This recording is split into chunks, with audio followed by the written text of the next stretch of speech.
उपवासाचे soft पराठे।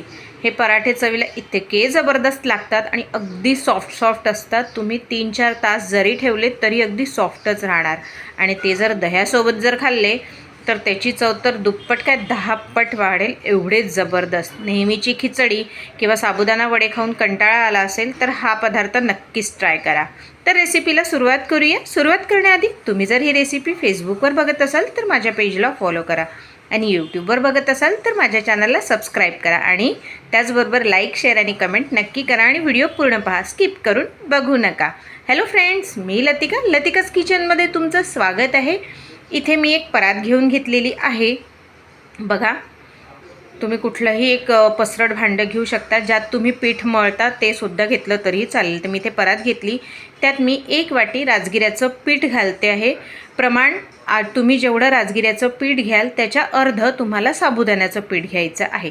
तर मी इथे 1 वाटी राजगिऱ्याचं पीठ घेऊन घेतलेलं आहे, त्यात अर्धा वाटी मी घालते आहे साबुदाण्याचं पीठ। साबुदाण्याला मी स्वच्छ असं पुसून घेतलं, कारण की मार्केटमधून आणल्यानंतर त्यावर थोडंसं पावडर असतं, स्वच्छ पुसून घ्यायचं आणि मिक्सरमध्ये दळून घ्यायचं।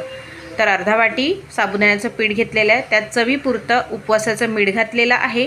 यात थोडंसं जिरं घालणार चवीपुरतं, तुम्ही हवं तर स्किपसुद्धा करू शकता। आता यात थोडं पाणी घालून मळून घ्यायचं आहे। आपण नेहमीचं जे चपातीला पीठ मळतो त्यापेक्षा थोडं सैल, म्हणजे त्याला 10 मिनटं जेव्हा आपण रेस्ट करू देतो तर साबुदाण्याचं पीठ आहे ते फुलून जातं आणि घट्ट होतं। तर याला थोडं पाणी घालून आपल्याला हे पीठ चपातीच्या पिठापेक्षा थोडं सैल मळायचं आहे। तर इथे मळून झालं आहे, 10 मिनटं मी याला रेस्ट करू देते। तोपर्यंत आपण आलू पराठ्याचं स्टफिंग बनवून घेऊया।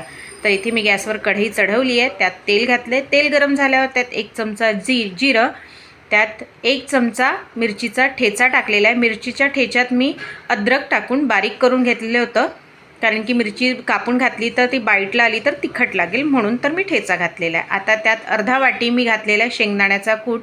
हवं तर तुम्ही शेंगदाण्याचा कूट स्किपसुद्धा करू शकता।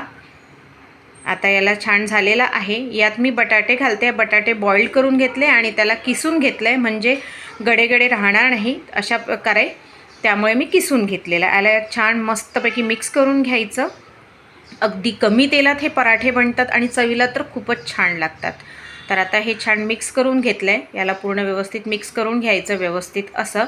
आणि त्याचबरोबर इथे आता मी घालते चवीपुरतं उपवासाचं मीठ घालते आहे।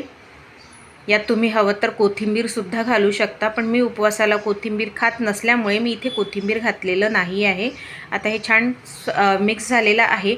आता गॅस बंद करून हे मिश्रण जे आहे ते गार होऊ द्यायचं, म्हणजे आपल्याला हाताळता आलं पाहिजे, नाहीतर आपल्या हाताला चटका लागेल।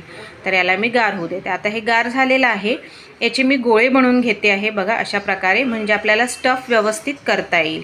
तर याचे मी गोळे बनवून घेते, जेवढे होईल तेवढे मी गोळे बनवून घेते।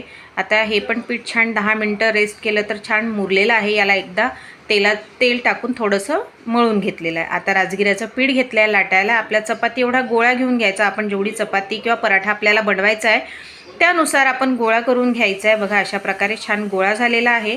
याची थोडीशी पाती करून घेते आहे मी, म्हणजे आपल्याला तो जो आलूचा स्टफ गोळा बनवलेला आहे तो आपल्याला भरता येईल। तर अशा प्रकारे करून घ्यायचा। त्याचबरोबर माझ्या चॅनलवर वेगवेगळ्या उपवासाच्या रेसिपीज आहे। उपवासाचा चाट, उपवासाची जेली जी साबुदाण्यापासून मी बनवलेली आहे, त्याचबरोबर साबुदाणा जो एक दाणा मोकळा होईल अशा छान रेसिपीज आहे। आणि सोबत आयकॉनला दिलेलं आहे आणि एंड स्क्रीनला सुद्धा मी काही व्हिडिओज उपवासाचे लावले, ते नक्की व्हिजिट करून बघा, त्याच्यावर क्लिक करून बघा। त्याचबरोबर माझ्या चॅनलवर सुद्धा व्हिजिट करून बघा, खूप वेगवेगळ्या नवनवीन रेसिपीज आहे। आणि तुम्हाला जर ही रेसिपी थोडी जरी आवडली असेल तर नक्की लाईक तर नक्कीच करा। आता याला मी भरून घेतलेला आहे, स्टफ करून घेतलेला आहे आलू। आता याला छान लाटून घेते आहे, अगदी हलक्या हाताने लाटायचं। आता बघा लाटून झालेला आहे, तावासुद्धा छान गरम झालेला आहे, त्यावर मी हा घालून घेते आहे आणि तेल किंवा तूप टाकून याला दोन्ही साईडनी छान भाजून घ्यायचं आहे।